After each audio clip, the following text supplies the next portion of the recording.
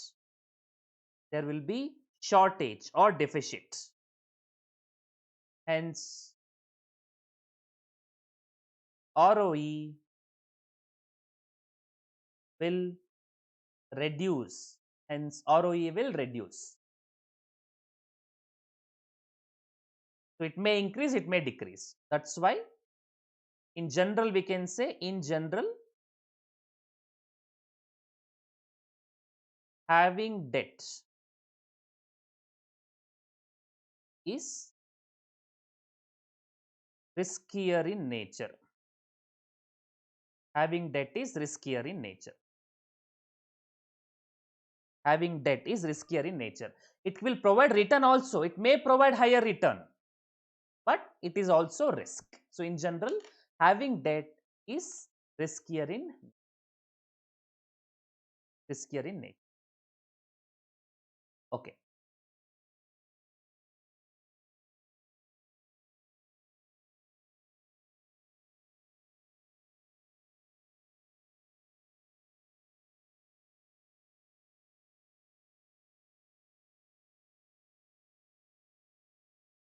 Okay. Some basic terminologies now.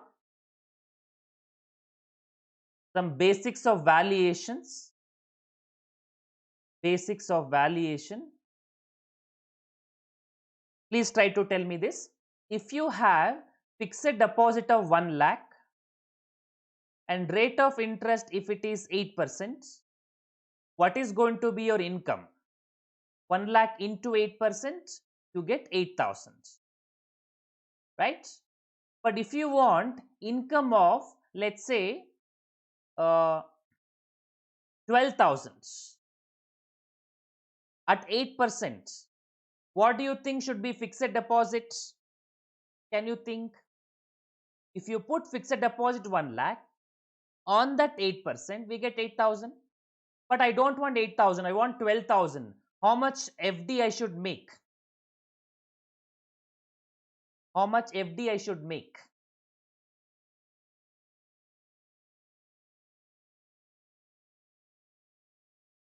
1.5 lakh. How did I get 1.5 lakh? 12,000 divided by 8%, right? That's how I get 1 lakh 50,000. So what are the rules, basic rules to be applied? Basic rules, basic formulas, simple formulas. When you want income, you are going to calculate value of assets or value of instrument multiplied by rate of returns, right? Like 1 lakh into 8%, 8,000. 1 lakh is the value of asset, 8% is the rate of return. What 8,000 income? Simple formula, that is income. But if you want value of assets, then what you are going to do? Income divided by rate of return. Income divided by rate of return, that is value of asset. If you want rate of return, what do you do? Simple formula, rate of return will be income numerator divided by the value of assets. And if you want to express in a percentage, you can multiply it by 100. But income by value of asset, nothing but return on investment. Return is numerator, investment is denominator. Return on investment, income by value of asset, 200. Three simple formulas. Write down, don't by heart this. This structure you should remember. To compute income, rate of return is multiplied. To compute the value of asset, rate of return is divided. Compute the rate of return, come by value of asset. Please write down. Write down.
Completed?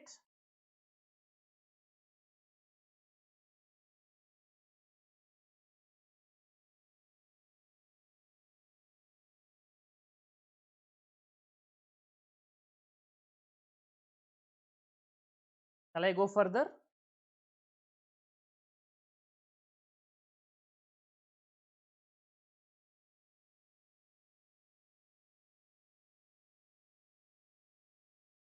Please confirm.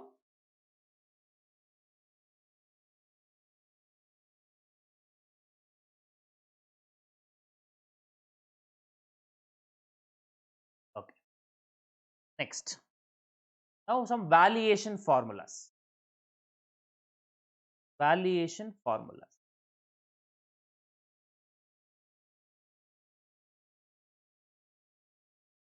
Okay. Tell me this. If I want to compute value of equity, it is calculated by net income divided by cost of equity. Hope you understand this simple formula. Can you please confirm? Is this formula simple enough? Because like this, I'm going to give you many formulas, but this is the basic one. But I want you to confirm it now. Simple formula, is it understandable? Net income means profit after tax. Is it simple enough? Please confirm. Net income by cost of equity.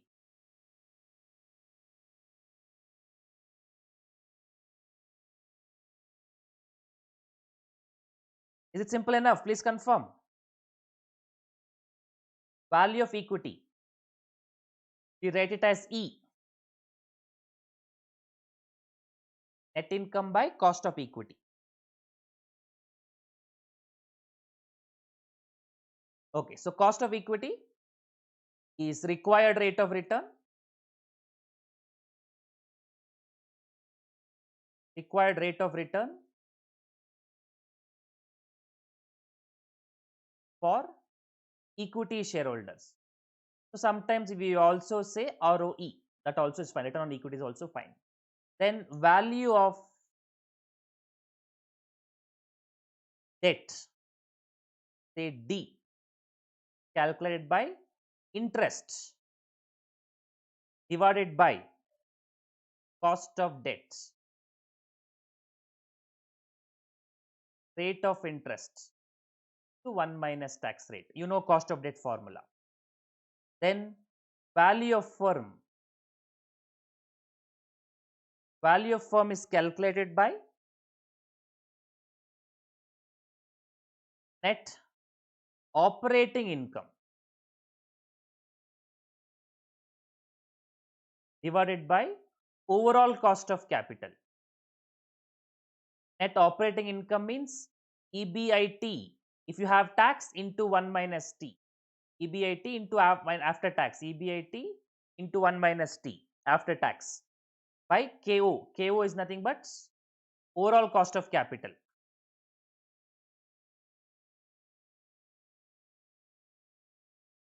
In a way, you can also say this is nothing but ROCE, or in a way, you can also say WACC. And value of the firm, we write it as V. And value of the firm can also be calculated as debt plus equity. I hope the formulas are not difficult. Look, so many formulas, but it should not be things to be by hearted. I'll tell you a easy technique also to write down in a shortcut format. But first you write down till here.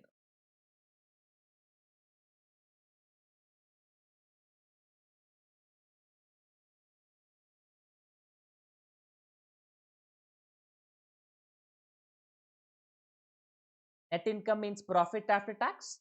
Net operating income means EBIT. If you want after tax, into 1 minus T.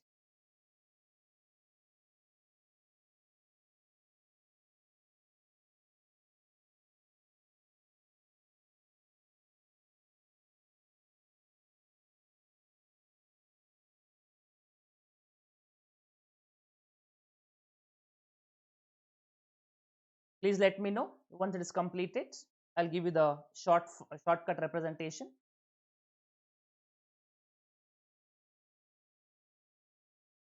Is it fine?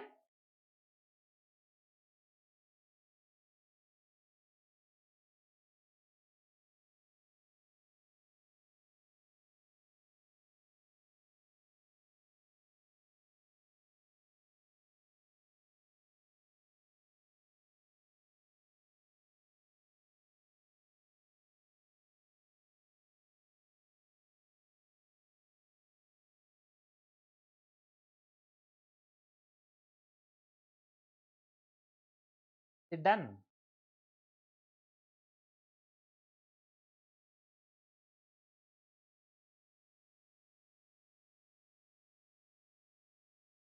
Okay. Shortcut representation.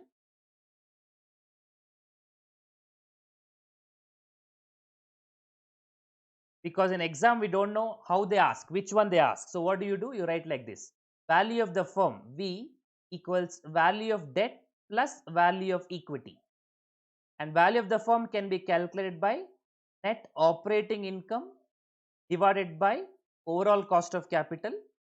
Debt is calculated by interest divided by cost of debt, and equity is calculated by net income divided by cost of equity. You can compute the value of the firm in so many ways. Value of the firm is debt plus equity or NOI by KO. Also, because they can give you any of these informations. We don't know which one they will ask. So whatever you know, you fill it up and you compute the balancing figures. Write down this shortcut representation. Net operating income is nothing but EBIT. If you have tax information, into 1 minus T. Net income is nothing but net profit. Profit after tax. PAT.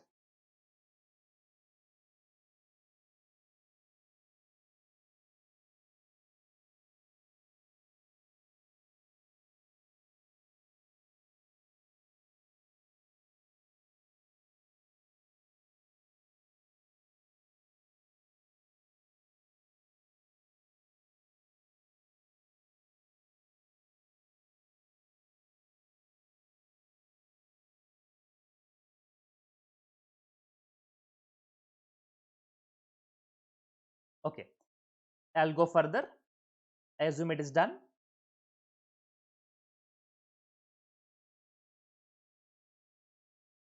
Okay. Now we have capital structure theories.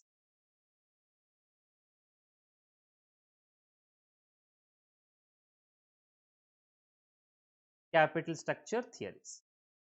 One, we have net income approach. Next, we have net operating income approach.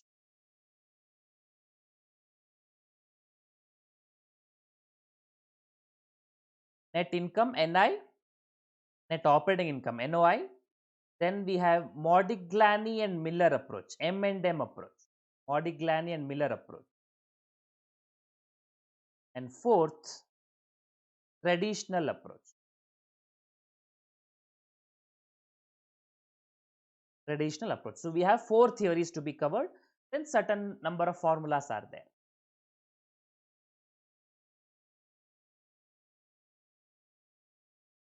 Okay, so first let me do net income approach. So net income approach, the fundamental rule, what they say is debt is going to be good. That is their comprehension. How debt is going to be good? They prove with this. There are some assumptions like there is no preference shares. You only have debt and equity. You have assumption that all the earnings are distributed as dividends. So some assumptions are there. Market is perfect. There are no taxes. Shareholders are aware of all the information. So they make rational decision. So all those assumptions are there, which is reasonable assumptions. In the material I've given, in the exam they can ask, you can go through it. But I'll focus on main theory. Okay, net income approach is like this. When you have higher proportion of debt, higher proportion of debts, they say WSAC will reduce, WSAC or overall cost of capital, KO, overall cost of capital reduce because cost of debt is cheaper than cost of equity. We have seen all these things because debt, if you think from investor point of view, they get a fixed interest income, whereas equity shareholders fluctuating income. So who takes more risk? Equity shareholders, they take more risk, so their opportunity cost, their risk is high. So on a comparison basis, from investor point of view, cost of debt, that is income for the debt, will be lesser than income for the equity. So cost of capital will reduce, and cost of capital will reduce, value of the firm will increase, value of the firm will increase. So net income approach says value of the firm increase, so debt is good. If you represent this on a graph, it looks like this. On x-axis, let's say we have value or overall cost of capital or percentage of debt, proportion of debt, proportion of debt, and y-axis, let's say cost, various costs. So they say cost of debt is cheaper source of finance, so cost of debt is lower. Cost of equity is costlier source of finance, so cost of equity is high. And cost of capital is an average. So they tell as you increase the proportion of debt, cost of capital will reduce. So this overall cost of capital will start coming down.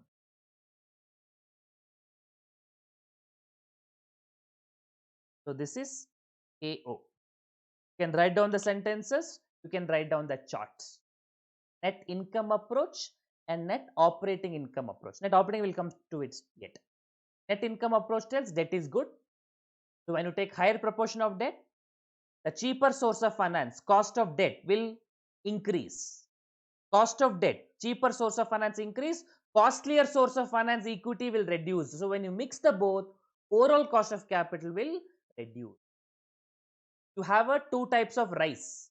One rice is costly, one rice is cheap. If you mix the rice which is cheaper, what will happen to the overall cost of the rice? Will come down. That's what this also will tell you. And when the cost of capital comes down, value of the firm will increase.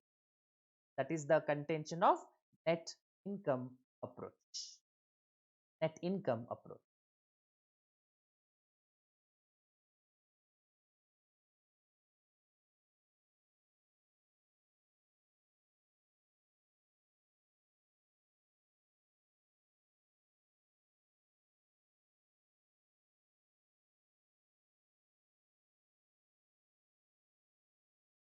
Okay, I'll go further.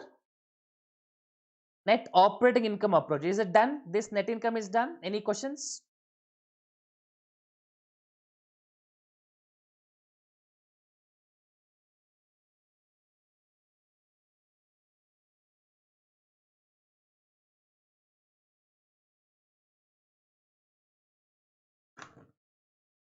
Okay, I'll go further. Net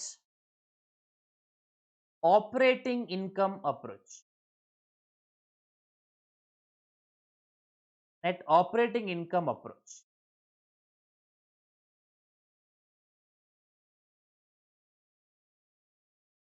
Net operating income says debt is not having any impact.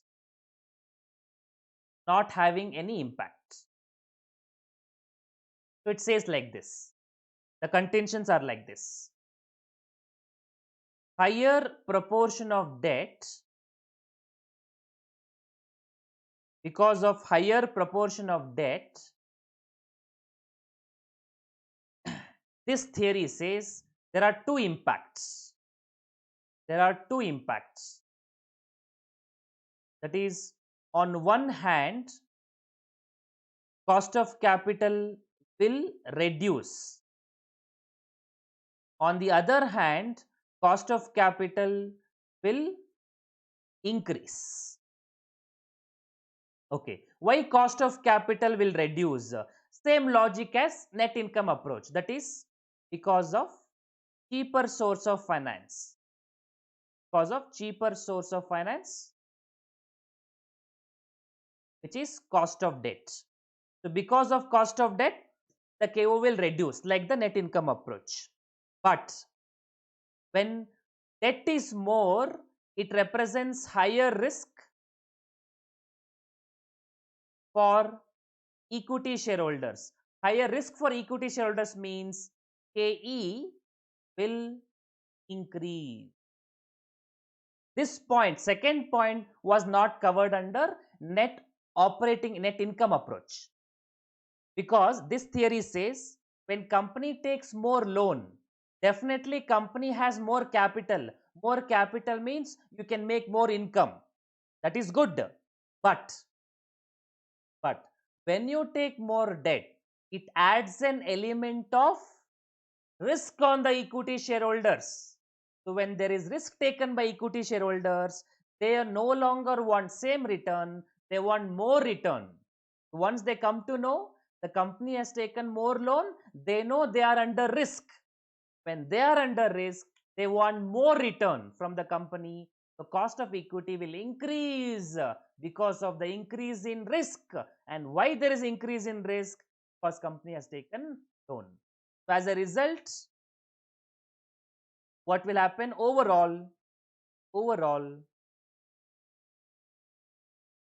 the value of firm, overall value of firm remains same. Overall value of the firm remains same. So if I draw a graph,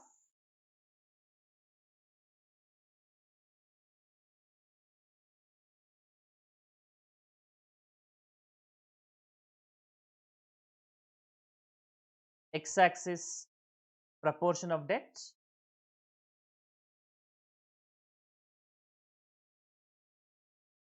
y-axis various types of cost. Cost of debt is cheaper source, that is accepted, and cost of capital remains same. KO remains same.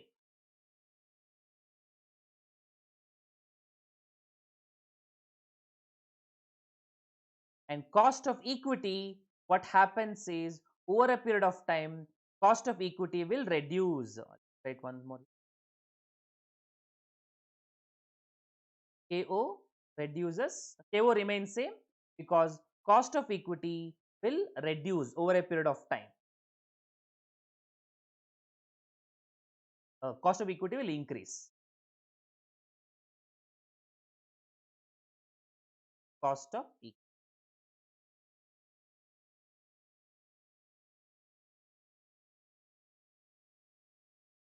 So as the time progress, as the higher proportion of debt, cost of equity increases, and higher proportion of debt, one will compensate another. So cost of capital remains same.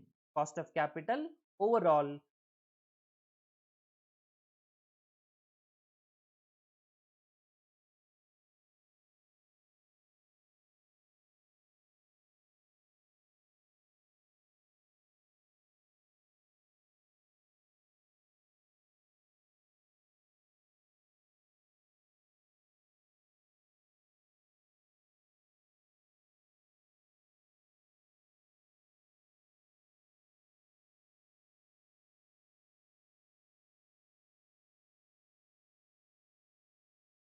uh, can they, I'm getting one question, can they get more, can they demand more dividend when they find that risk is increased due to increased debt? Can they demand equity shareholders? We can't demand because equity shareholders are not the liability of the company, but they should expect higher return. It's like when you invest in equity shares in the stock market, You should get more return than fixed deposit. That's your expectation. Why do you expect? Because you are taking risk. But you can't demand from the company, you should increase the share price, because it's not an obligation of the company. So you can say not a demand, but you can say when you take more risk, to expect more returns. Whether you get it or not depends on the circumstances in the market. But you can definitely expect higher return because you're taking higher risk.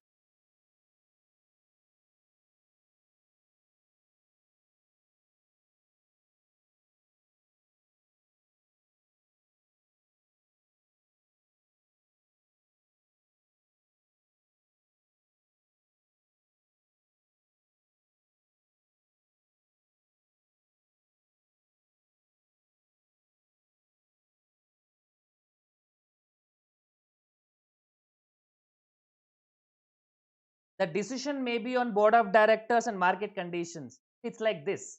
You do BCom, you do CA. So when you do CA, you're taking more risk.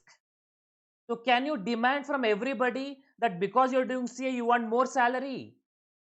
You can expect more salary because you have done CA, but you can't demand from the company. Ultimate decision is with the company you're going to join. But definitely you can expect from them. And every CA will not get same salary. Depends on how much risk you take and how much performance you do. Same thing with respect to the investors also here. When investor take risk, you can expect more return. Whether you get more return or not, that nobody can assure it. Nobody can assure it. Good. Okay. Next, we have M&M approach. Modigliani and Miller approach. M&M approach. Modigliani and Miller approach. Remember, this is not Modigliani, it is Modigliani. How do you pronounce? Modigliani or Modigliani, not Modigliani. However, you may like him or you may hate him. Don't pronounce Modigliani. Okay. He says, same as net operating income approach, but he proves by we have behavioral approach. He proves by behavioral approach. Behavioral approach. What is the behavioral approach? Or is also called as arbitrage process.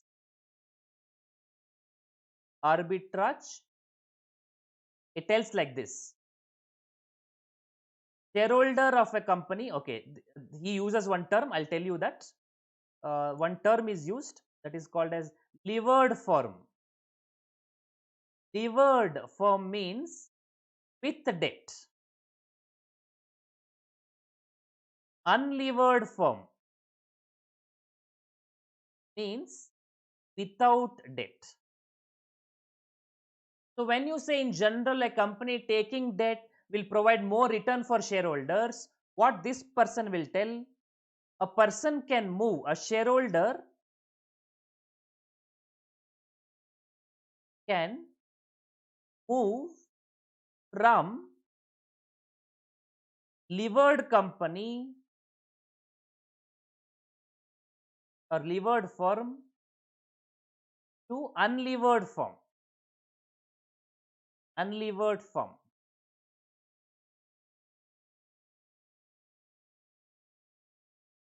Screen is stuck? Okay. Screen is stuck. I'm writing now. Is it visible? Some internet issue, I think. Is it visible now?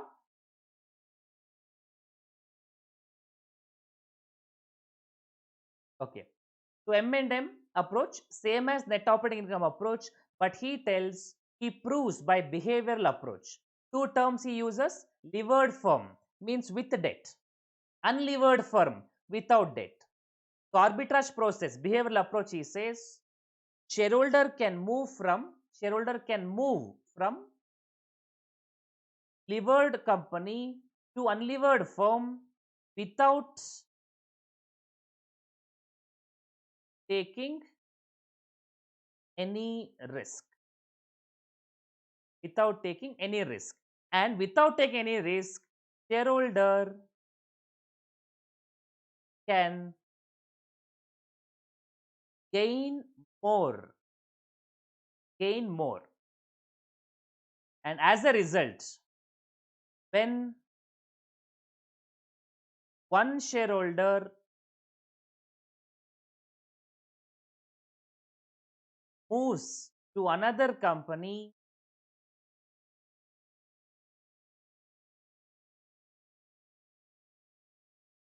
equilibrium is maintained.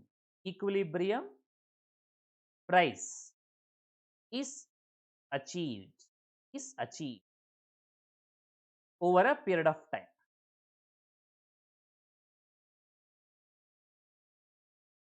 Over a period of time. Just understand the concept. Don't worry too much about it. Numericals, maybe we'll take it up later. But at this point in time, just understand the process. What is happening is this. There is levered firm with debt. There is unlevered firm without debt.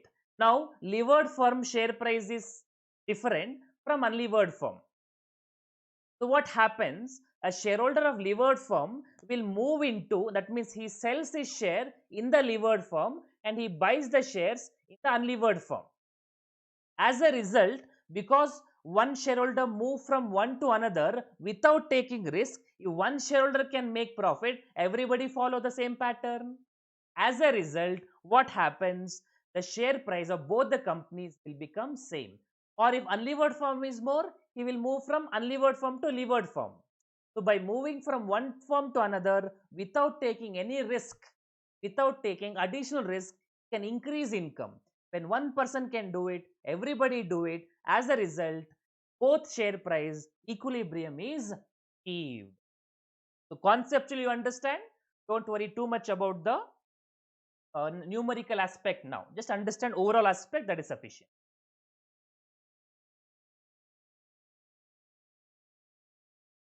And therefore he says value of the levered firm is equal to value of the unlevered firm. This is without tax. And with tax, he gives one formula. With tax, he gives one formula, that is value of levered firm is equal to value of unlevered firm plus debt to tax rate. This is with tax. He is the only one who gives the formula for with tax. Who gives the formula for with tax.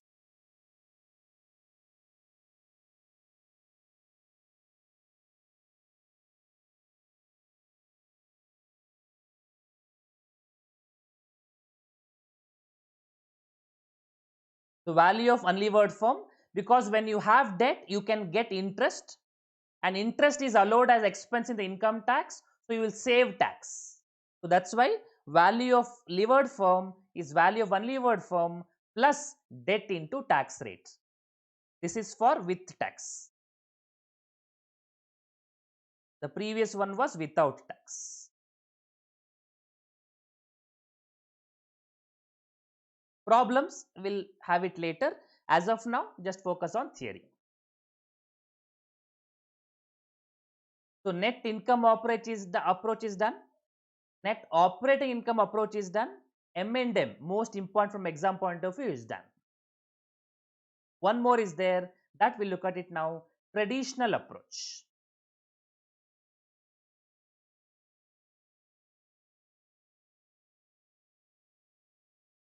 Okay, I'll go for traditional approach.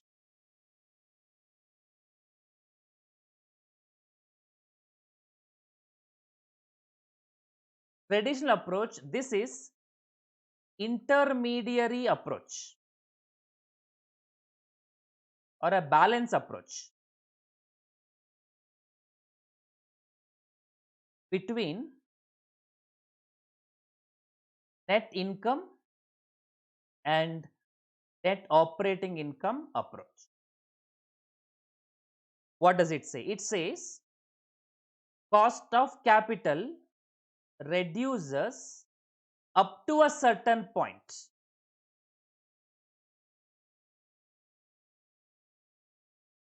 where cost of capital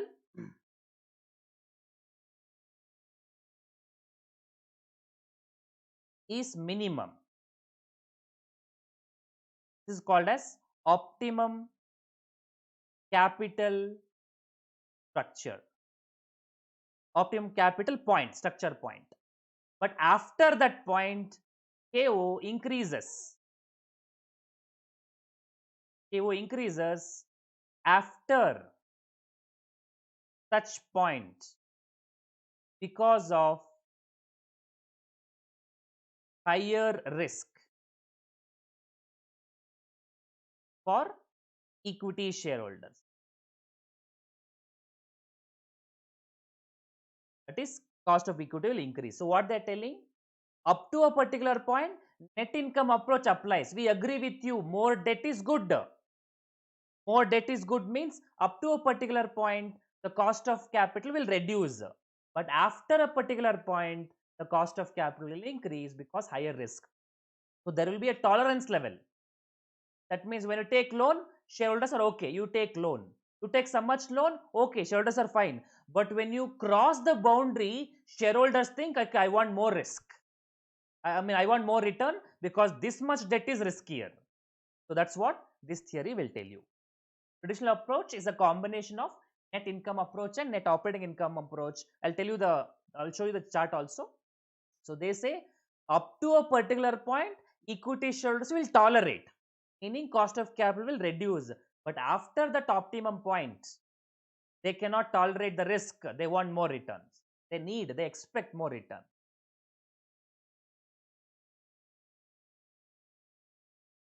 And there is no formula for that point. That point differs from case to case basis. The optimal point differs from case to case basis, differs from case to case. Optimal point differs from case.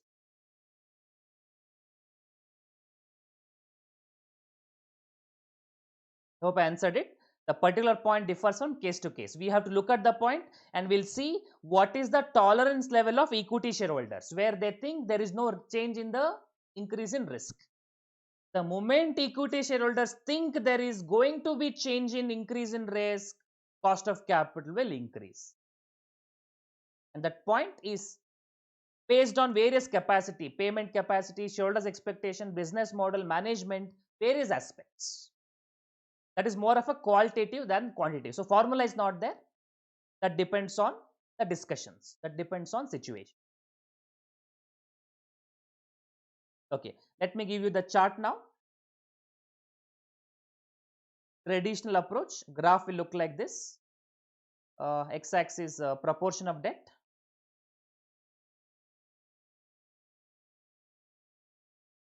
Y-axis is costs. The cost of debt is the cheaper source.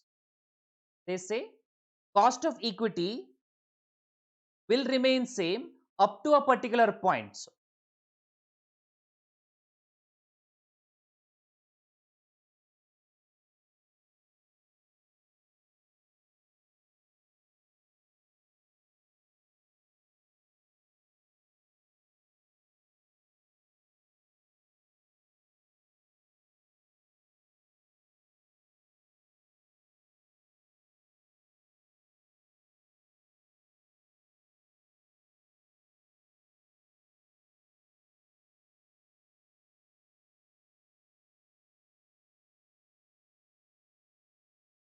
So the cost of equity will remain same up to a particular point. It will reduce also. But after a particular point, this starts increasing. This points. This is cost of equity.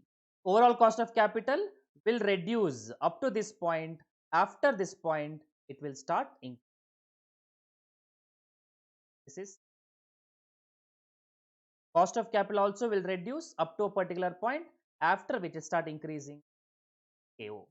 This point is called as optimum capital structure. Optimum capital structure where overall cost of capital is lowest. KO lowest. KO is lowest.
Okay. Hope you have done till here.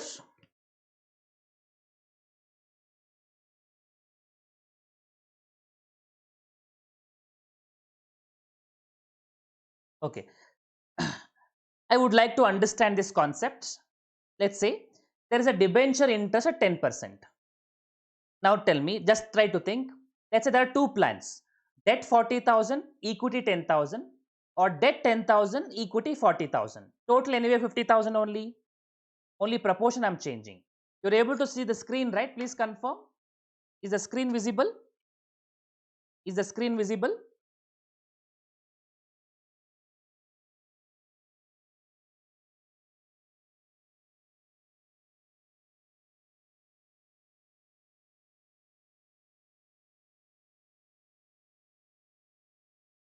Okay, good, good.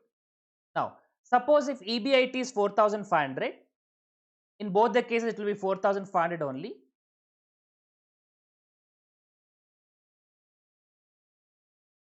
Interest is 10%. 10% on 10,000, 10% on 40,000, so 4,000 thousands. EBT 500, 3,500. Let's say tax is 50%. So 250, 1750. PAT is 250, 1750. Let's say face value is 10 rupee. Face value of equity share is 10 rupees. So how many shares? 10,000 by 10 means thousands. 40,000 by 10 means 4,000. So what is the EPS going to be? 0.25, 0.4375. So where EPS is better? EPS is higher in the second option.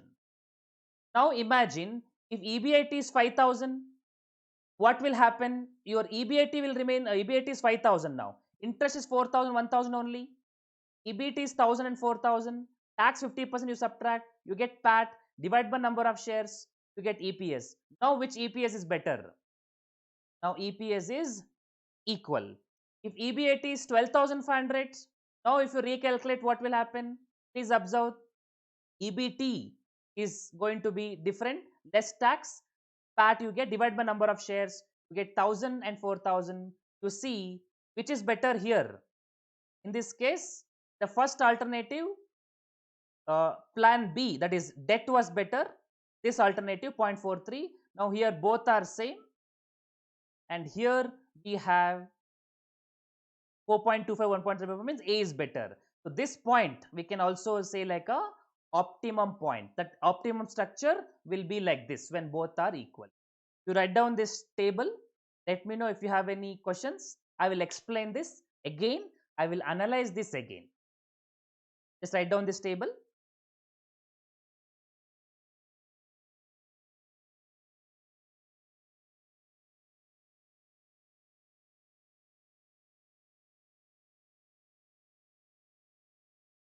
So first plans is debt 40, equity 10. Second plan, debt is 10, 40,000 equity. So first is higher debt, lower equity. Second plan, plan B is lower debt, higher equity. So plan A is having higher debt and lower equity. Plan B is having lower debt. So sometimes plan B is better, sometimes plan A is better, and sometimes both are same. Both are same.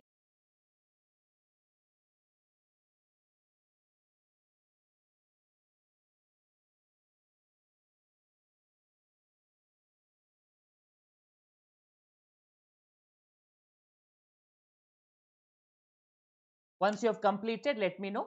Please write down this table. Once it is completed, let me know.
Is it done?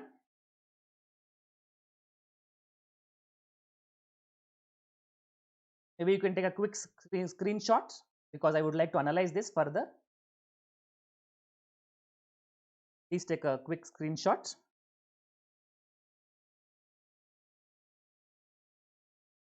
You can take a quick screenshot of this.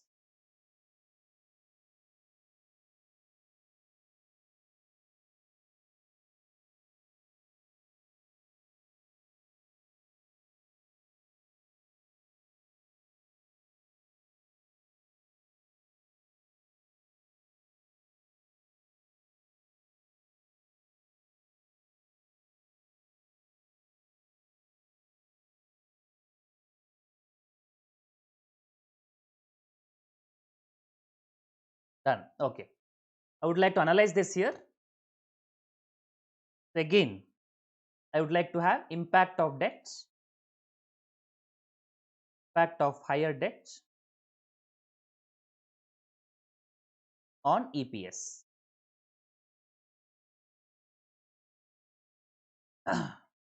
It may have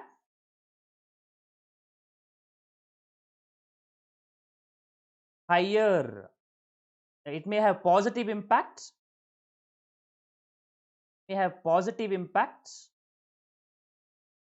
or negative impact, a positive impact or negative impact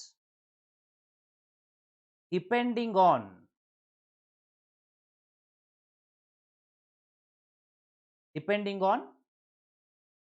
company's earnings. Depending on company's earnings. Now, I want you to answer this point. I want you to answer. Please focus and tell me. If company makes no profit, zero EBIT, can you tell me debt is better or equity is better? company is not making any profit, zero profit, zero EBIT, debt is better, equity is better?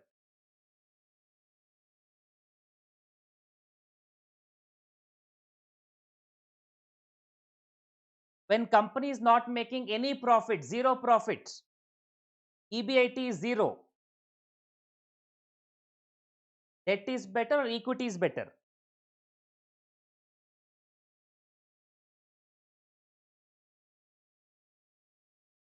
Debt is better. So you would like to pay interest. So you would like to incur loss.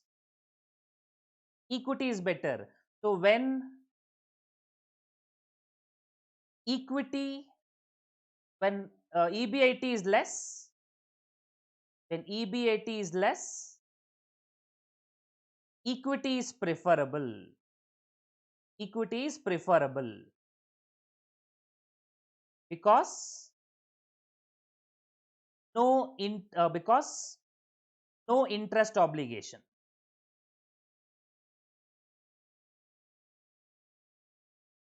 When EBIT is more, when EBIT is more, debt is preferred. Debt is preferred.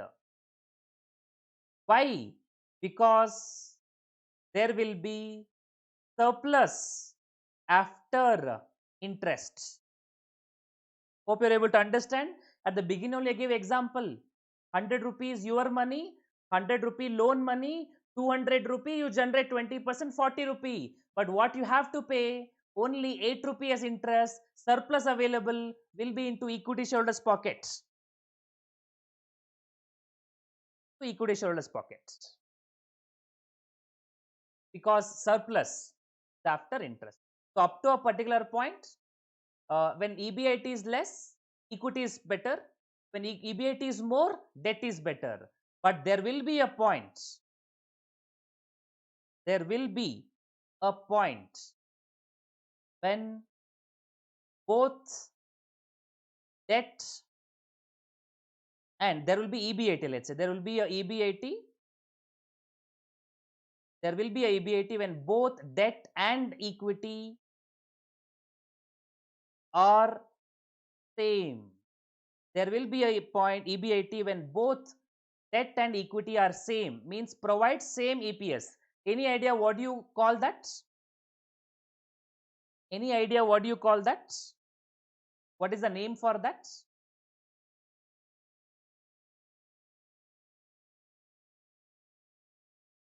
What is the name for that? Any idea?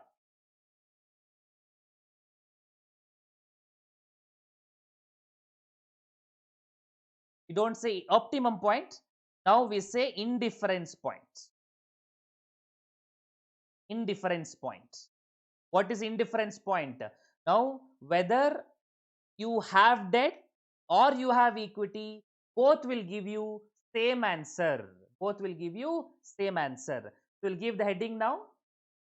Indifference point. Indifference point. It is the point or it is the EBIT at which two alternatives provides same, yes, provides same EPS. So if I represent on the graph, like say this is EBIT, this is EPS. Equity option will start like this, equity option. Debt option starts negative, below 0, because when EBIT is 0, EPS can be negative. This is debt option. This point of intersection, this intersection point is called as indifference EBIT. Indifference EBIT. And this point where both are EPS is same. Both EPS is same. Both EPS is.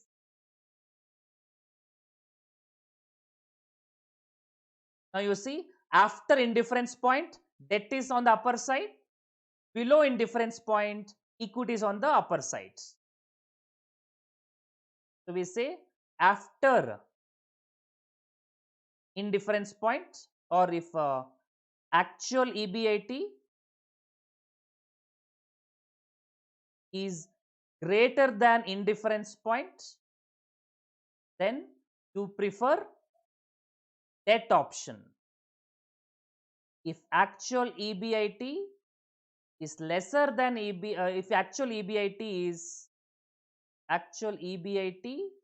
is lesser than indifferent EBIT. If actual EBIT is lesser than indifference EBIT, then equity alternative is better. You can see when the point below the points, this equity was better. After the point, debt is better, because below the equity point you will have a surplus, a short deficit, but after the point you will have a surplus. So you can say this point is like deficit, shortage. This point is the surplus we are talking about. Anyway, that deficit surplus, you don't mention it. That's not required.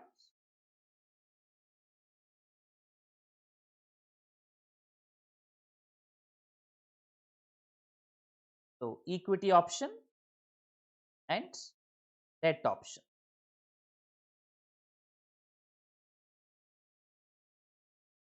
The debt, higher amount is debt, lower value is equity. And you see, negative also comes when EBIT is 0. You have to pay interest still. Therefore, you will have a negative number.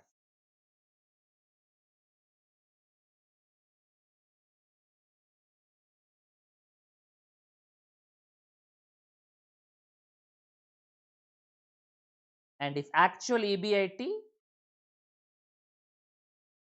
is equal to indifference point, equal to indifference EBIT, then both are same. Then both are same. Then both are same.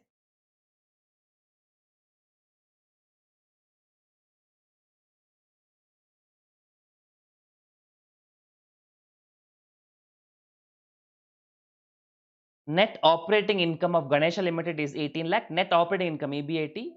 The capital structure of the company has 10% debenture, 32 lakh in addition to equity share capital. Overall cost of capital of the company is 16%. And you are required to compute value of Ganesha Limited by using net operating income approach, cost of equity share capital. Approach and all, don't worry about it. Format you know, just fill it up, that is sufficient. What is the format we have learned? I'll just use it. Value of the firm and value of debt, value of equity. So we'll use cost of equity, cost of debt. Whatever the numbers are there, we will fill it up. That's all the formats. Simple format. Let's fill it up. Whatever information given, let's substitute. What is that they have given? Net operating income 18 lakh. So net operating income 18 lakh.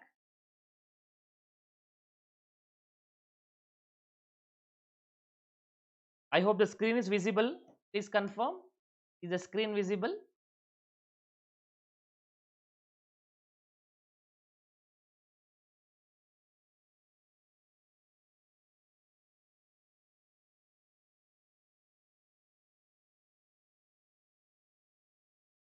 Okay. So net operating income is 18 lakh. And then capital structure of a company has 10% debenture. So rate of interest is 10%. Yes. Okay. Rate of interest is 10%. And then they have 32 lakh debt. 32 lakh debt.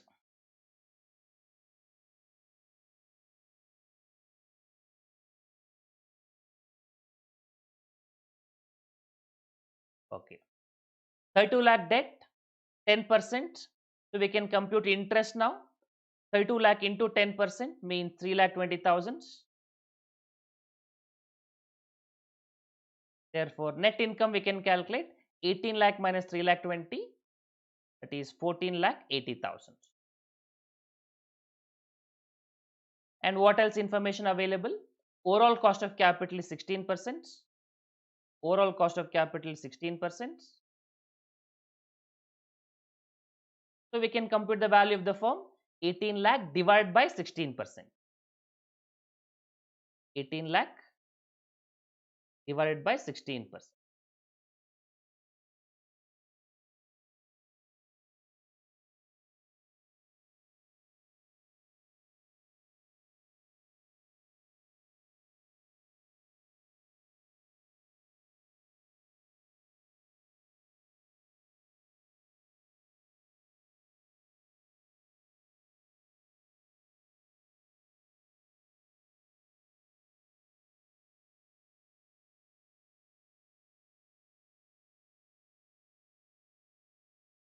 How much that comes to?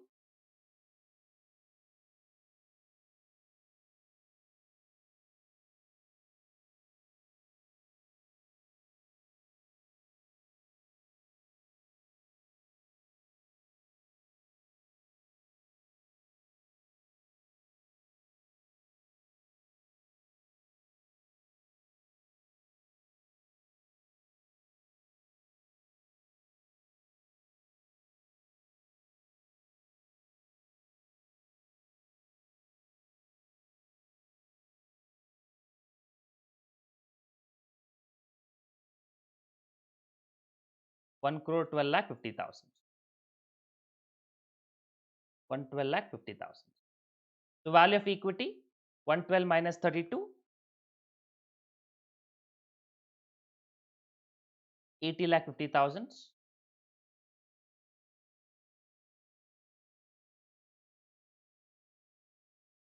80 lakh 50,000. The cost of equity using this net income 14 lakh 80,000 divided by 80 lakh 50,000 will give you, into 100 you can do, 14 lakh 80 by 80 lakh 50,000. 0.1839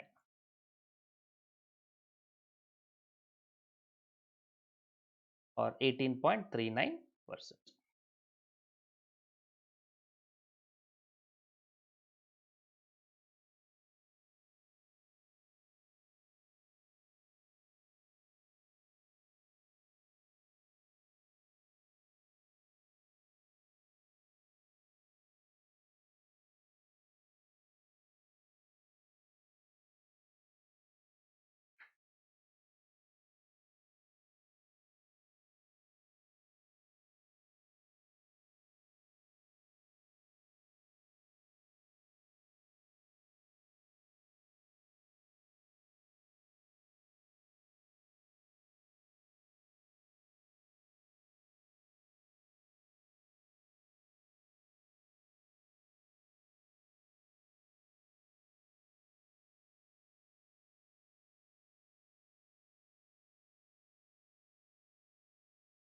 Okay, let's do this problem. Let's do this problem. There are two firms A and B which are exactly identical except that A does not use any debt in its financing, while B has 2,50,000 percent debenture in its financing. Both the firms have earning before interest and tax of 75,000 and equity capitalization rate is 10%. Assuming corporate tax 50%, calculate the value of the firm. Now this, everything is same. One firm has debt, other firm does not have debt. So this kind of two firm comparison comes only in M&M approach. M and M approach. Only he provides the comparison between two firms. One is with debt, other is without debt. And they have given information on tax. Again, that is provided only by Modigliani Miller approach.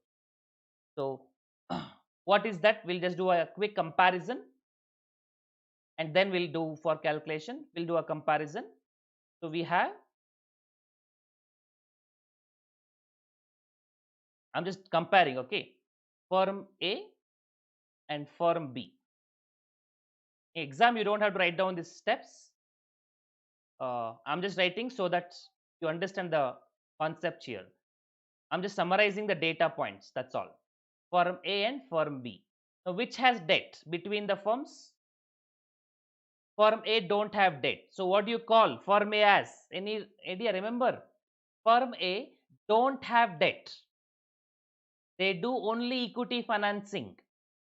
What do you think A is called as? Firm A is called as unlevered firm. Unlevered firm means no debt.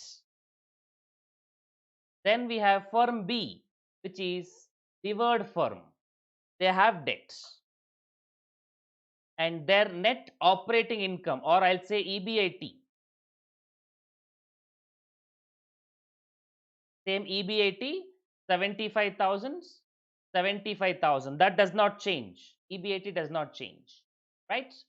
Then what about the company B has 2,50,000 debt? So amount of debt is this is going to be firm has debt of 2,50,000 and firm B has got no sorry, firm A has got no debt and firm B has got debt of 2,50,000. I'm just comparing, that's all.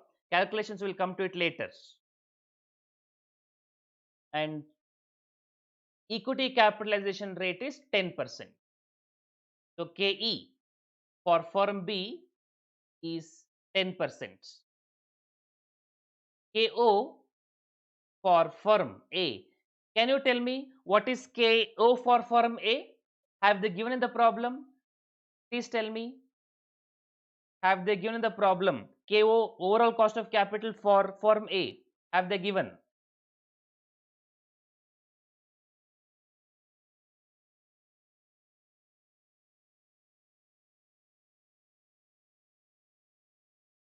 What about KO for firm A, unlevered firm? Have they given? Any idea?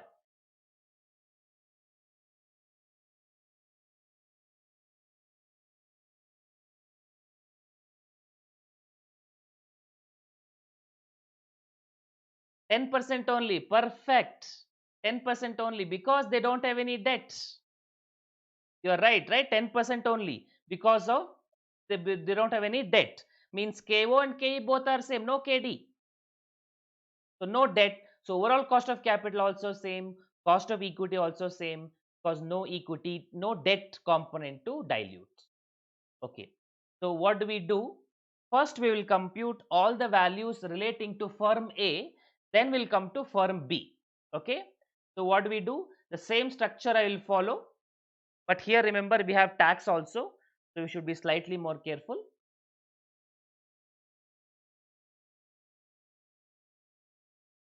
Okay, let me do one thing. I'll do it in a columnar format here.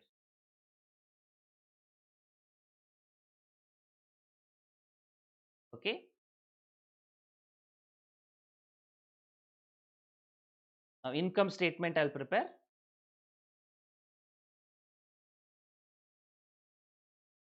Then I'll come to the valuation part.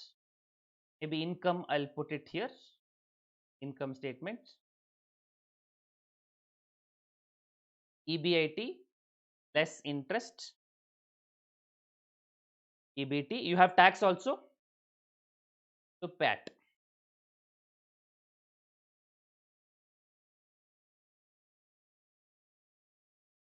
So I'll do for firm A and I'll do for firm B. EBIT they have given for both firms 75,000 each. Firm B also 75,000. Interest for firm A is 0. Interest for firm A is 0. For firm B, how much will be interest? 2,50,000, 6%. Tell me how much it comes to. 2,50,000, 6%.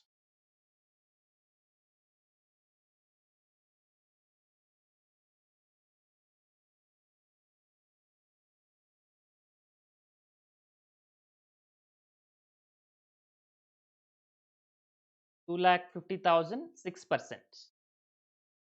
15,000. interest, you subtract.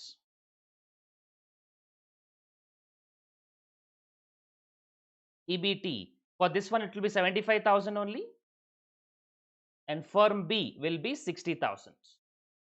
Less tax. Tax at the rate of what percentage? 50%. 50%. So 37,500, and PAT is also 37,500, and for firm B it is 30,000 and 30,000.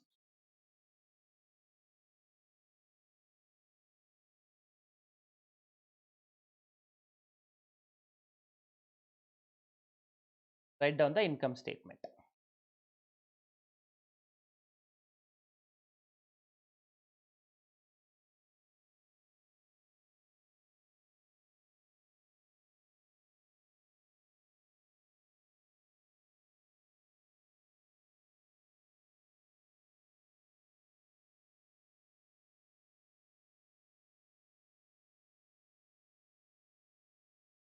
Okay. Now regarding the valuation, I'll just write it here or here, I don't know where to write. Let's say valuation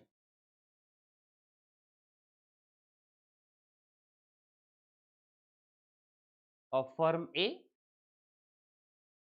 and firm B. At EBIT level, what do you compute? Value of firm. At interest level, you compute value of debt, and at PAT level, you compute value of equity, right? That is the process. Now, try to think, or the formula wise, if you remember, I told you value of levered, I'll say VL, value of levered firm is equal to value of unlevered firm. That is under net operating income approach. Both are same. But under M&M approach, he will tell you one more aspect will be applied. Do you know what is that? That is debt multiplied by tax rate. Because value of levered firm gets one extra benefit called as they get extra benefit called as interest on interest allowed for tax purpose. So debt into T. First of all, we require value of the firm. So for value of the firm A is PAT is 37,500.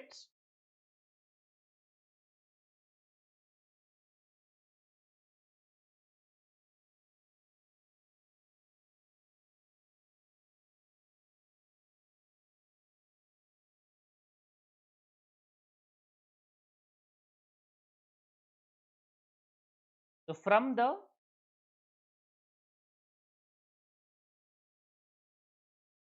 value of the firm A, 1 second, one only for firm A, unlevered firm.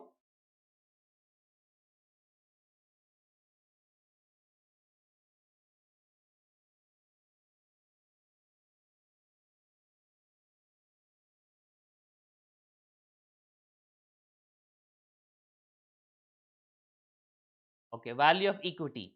How do you compute the value of equity for firm A? PAT we know 37,500.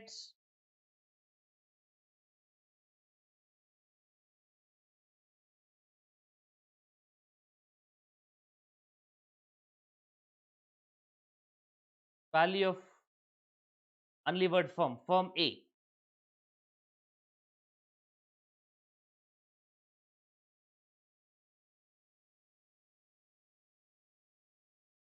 Okay, value of equity. How do you compute the value of equity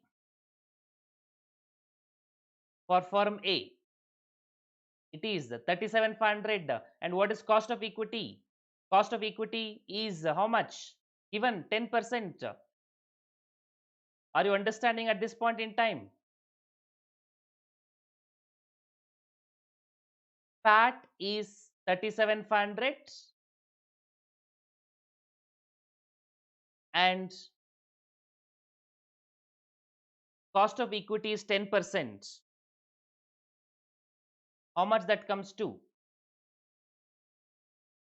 Will you multiply? Will you divide? Can you tell me? 37,500 into 10% will you do, or divide by 10% you do? Can you think? Can tell me? 37,500 into 10% will you do, or divide by 10% will you do? Which one will you do? Into 10 or divide by 10? PAT is income. Cost of equity 10% is rate of interest. We need value. To compute value, percentage is multiplied or divided? To compute value, percentage is multiplied or divided? We divide, correct. So 37,500 divided by 10% will give you 3,75,000. 3,75,000. And can I say 3,75,000 is the value of firm also? Because the firm has no debt. Zero debt. The firm has no debt.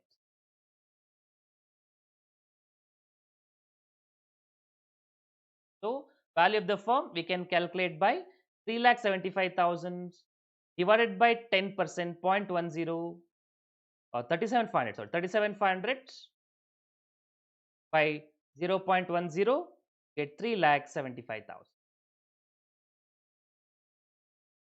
Value of unlevered firm is what we got it. Now, what is the formula we have just learnt, or we have just already learnt it in M&M? We will do one more problem also, don't worry.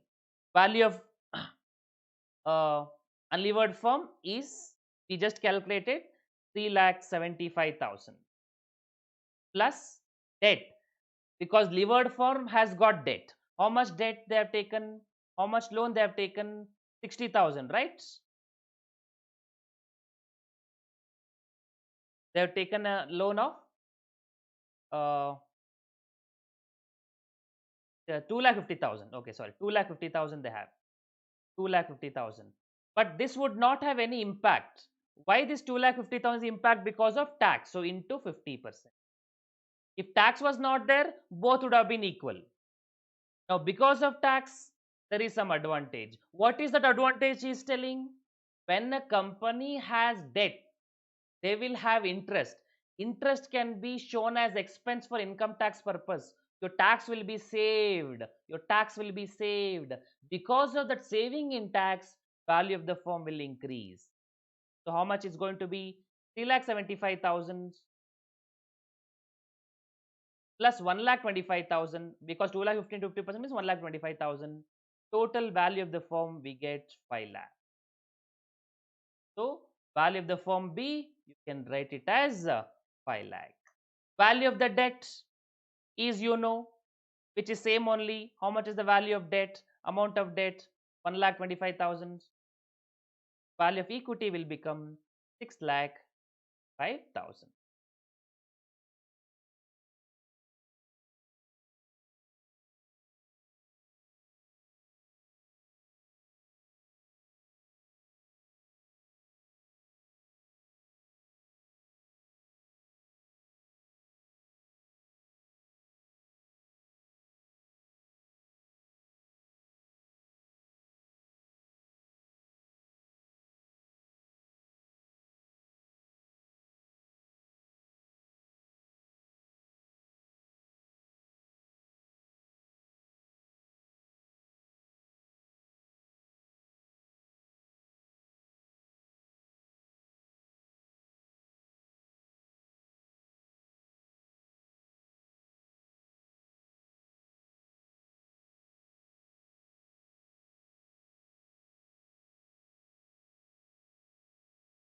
So how much debt they have taken?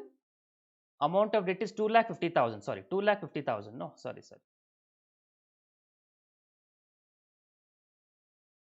2,50,000 is the value of debt.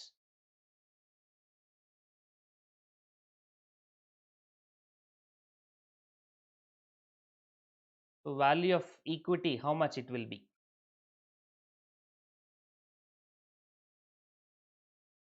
Is the calculations fine? Please check and let me know. Is the calculation fine?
Okay.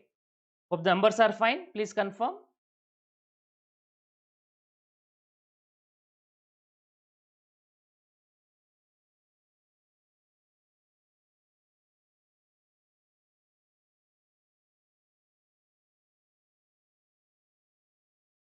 Value of the firm is 7,50,000. How? Which firm? A or B?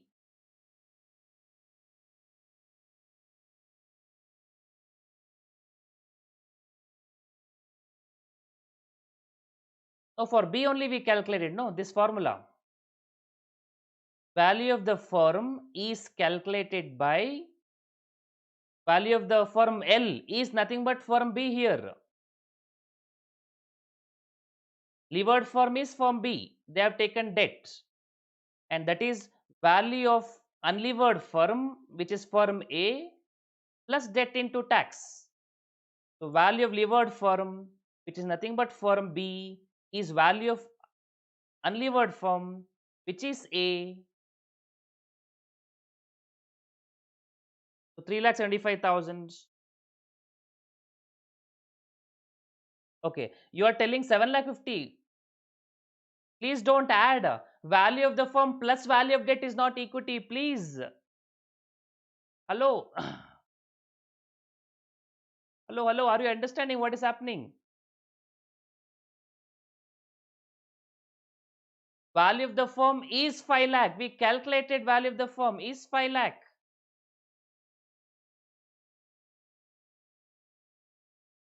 Value of the firm plus debt, you don't do it. Value of the firm minus debt is value of equity.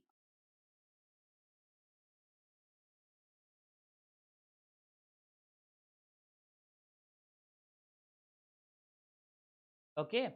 So how much is value of equity now? Value of equity will be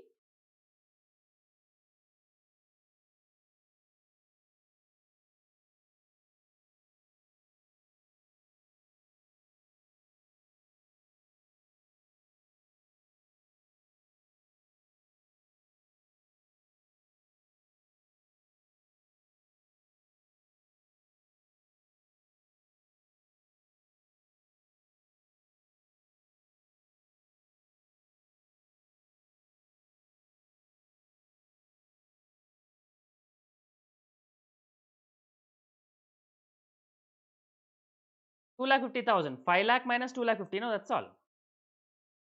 5 lakh minus 2,50,000 is value of equity 2,50,000. 2,50,000. Yes. So equity is 2,50,000. Is 2,50,000. Value of the firm minus value of debt is equity. Just like EBIT minus interest is tax. Like that. Okay. Hope you got it. Okay. So what else they've asked? Value of the firm only they've asked. Calculate the value of the firm. We got the value of the firm. But we should not just stop with that. For our reference, I'm doing one more calculation. Value of equity we got for both the firms. Let me also compute the cost of equity, cost of debt, those things for firm A and firm B. I'll just prepare here itself. For firm A and firm B, what and all here? Three type of cost. What are three type of cost? Cost of equity, cost of debt, and overall cost of capital. Cost of equity for firm A was 10%. Cost of debt is not there for firm A. So overall cost of capital also was 10%. For firm B, cost of equity is what we need to calculate. Cost of debt. What is cost of debt for firm B? The rate of interest they have 6%, but tax is there. 6% into 1 minus tax rate, 1 minus 0.50, you get 3%. Hope you remember this. Cost of debt formula. Overall cost of capital we need to calculate. Okay, cost of equity and also we need to calculate.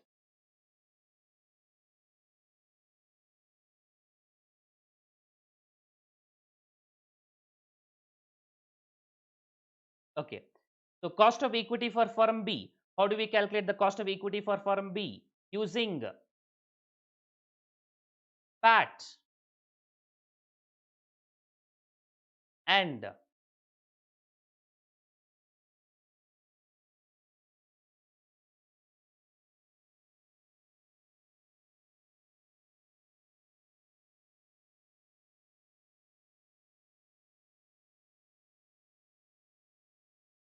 using the PAT and value of equity. How do you calculate? How do you calculate the rate of income? What is the formula? Income by investment. Income is how much for firm B? 30,000. Investment is how much? 2,50,000. So cost of equity for firm B I am calculating,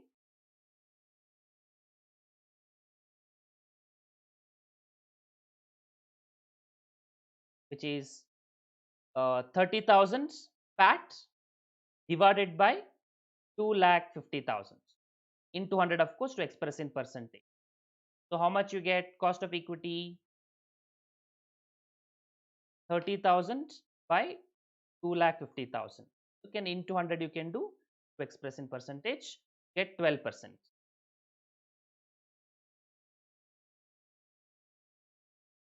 12%.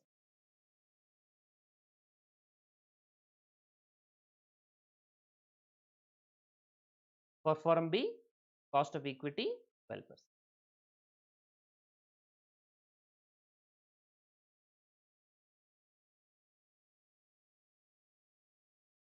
What is overall cost of capital? Value of the firm, but don't take EBIT. We should actually take overall value of the firm. Or actually, if you remember the format quickly, that also we can do quickly. You know the format like source, cost, amount, weight, product, or weighted costs. That format you remember for quickly. Yes, if PAT is available, we should take all after tax. Whenever tax information is available, everything should be after tax. Source, we have equity and we have debt. Cost of equity we calculated as 12%. Cost of debt as 3%. Amount of equity is 2,50,000 and the amount of debt 2,50,000. So total becomes 5 lakh.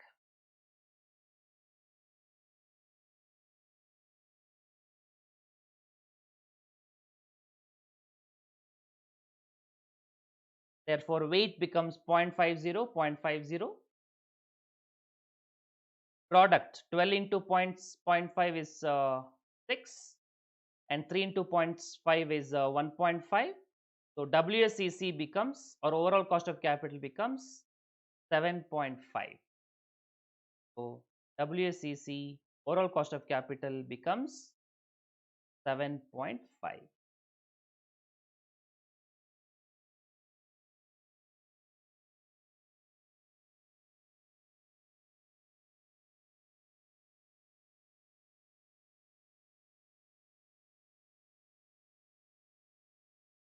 And if you remember, I had given you one more method to compute value of firm.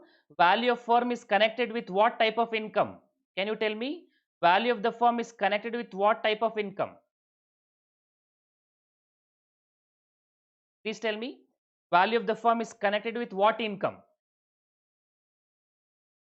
Value of the firm is connected with what income?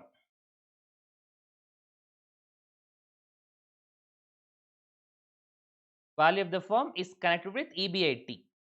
So if I connect this value of the firm 75,000, then also I should get the value of the firm or the uh, KO. That also should be done. Let me show it to you. But only point is this 75,000 is before tax. I need after tax. So one shortcut formula I'll tell you.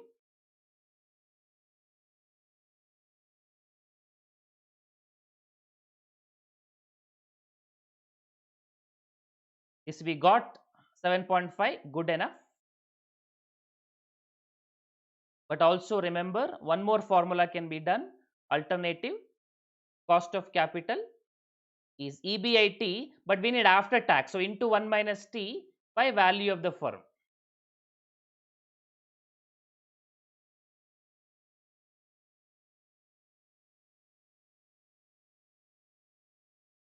That also you can do it, which is EBIT is 75,000 into 1 minus tax rate, 1 minus 0.5 divided by value of the firm divided by 5 lakh. Please tell me, what do you get when you do this approach? Will you get the same answer?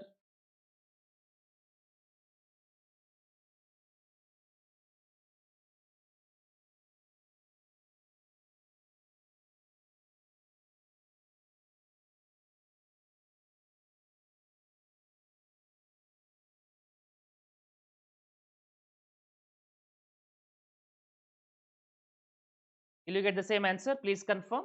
Will you get 7.5%? This also 0.075.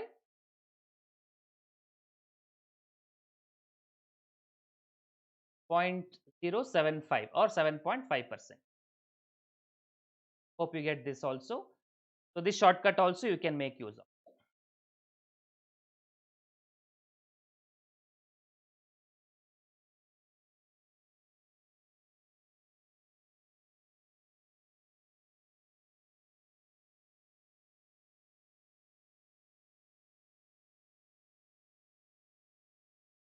Okay.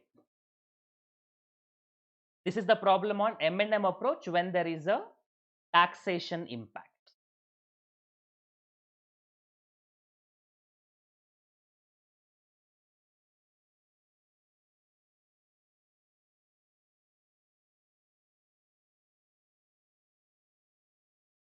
Okay.